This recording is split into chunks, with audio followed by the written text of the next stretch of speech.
عام طور پہ لوگ مائنڈفلنس کو صرف اپنی ناسٹرلز پر یعنی نتنوں پر فوکس کرنے کو سمجھتے ہیں کہ جی بس یہ بریدنگ ہے.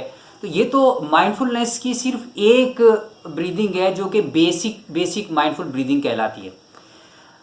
لیکن آپ جب اس کا باقاعدہ کورس کرتے ہیں جو کہ یونیورسٹی آف میساچوسیٹس کے اسٹینڈرڈ پر ہے یا اور آپ آکسفورڈ یونیورسٹی نے جس اسٹینڈرڈ کو فالو کیا ہے، ان یونیورسٹیز کے اسٹینڈرڈ اور ریسرچز کی بنیاد پر جب آپ مائنڈفلنس کو پریکٹس کرتے ہیں تو درجنوں انتہائی گہرائی اور انتہائی مرکب قسم کی ایکسرسائزز مائنڈفلنس کورس کے دوران پریکٹس کرنے کا آپ کو موقع ملتا ہے.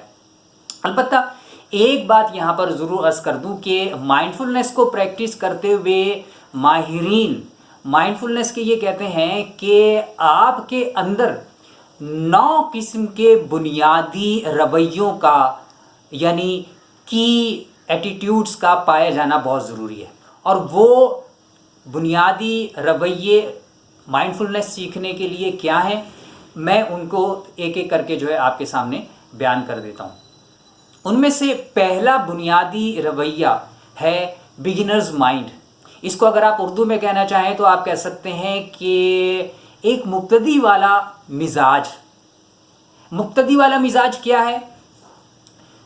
مبتدی والا مزاج یہ ہے کہ آپ کے اندر یہ احساس موجود ہو کہ مجھے کچھ نہیں آتا، اور جب آپ کے اندر یہ احساس موجود ہوگا کہ مجھے کچھ نہیں آتا تو آپ کے اندر مزید سیکھنے کی خواہش بھی پیدا ہوگی اور تڑپ بھی پیدا ہوگی.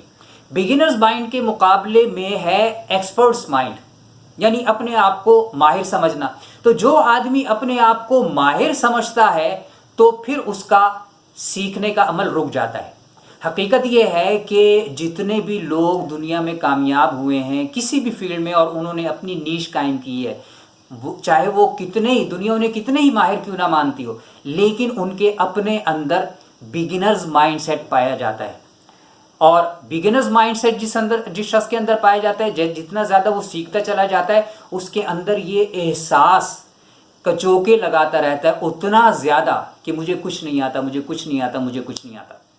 ایک چھوٹی سی مثال آپ لیں کہ ہمارے ہاں بگنرز مائنڈ سیٹ جو ہے وہ اس کی بہت زیادہ قلت پائی جاتی ہے. مثال کے طور پہ میں جو ہوں یہ کورس کرواتا ہوں تو چونکہ مائنڈفلنس کے بارے میں بہت کم لوگ جانتے ہیں، تو پہلے یا دوسرے لیکچر کے بعد ہی بڑی تعداد لوگوں کی مجھے یہ واٹس ایپ کرتی ہے کہ جی ہمیں تو کچھ سمجھ میں نہیں آیا. ابے بھائی آج پہلا لیکچر ہوا ہے، آپ نے اس سے پہلے مائنڈفلنس کے بارے میں کچھ جانا ہی نہیں، تو کیا آپ ایکسپرٹ تھے پہلے سے؟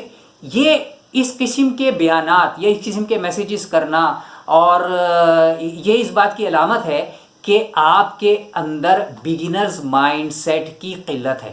بگنرز مائنڈ سیٹ کیا کہتا ہے؟ وہ یہ کہتا ہے کہ کچھ بھی ہو جائے مجھے ہر لمحے سیکھتے رہنا ہے. اور حقیقت یہ ہے کہ صرف مائنڈفلنس نہیں، زندگی کا کوئی بھی کام ہو، کوئی بھی اسکل ہو، کوئی بھی علم ہو، ہر ایک میں بگنرز مائنڈ سیٹ کے ساتھ ہی آدمی اس مہارت کو یا اس علم کو سیکھ سکتا ہے اور آگے بڑھ سکتا ہے اور اس میں کامیاب ہو سکتا ہے. اور ایکسپرٹ مائنڈ سیٹ کے ساتھ آدمی منجمد ہو جاتا ہے.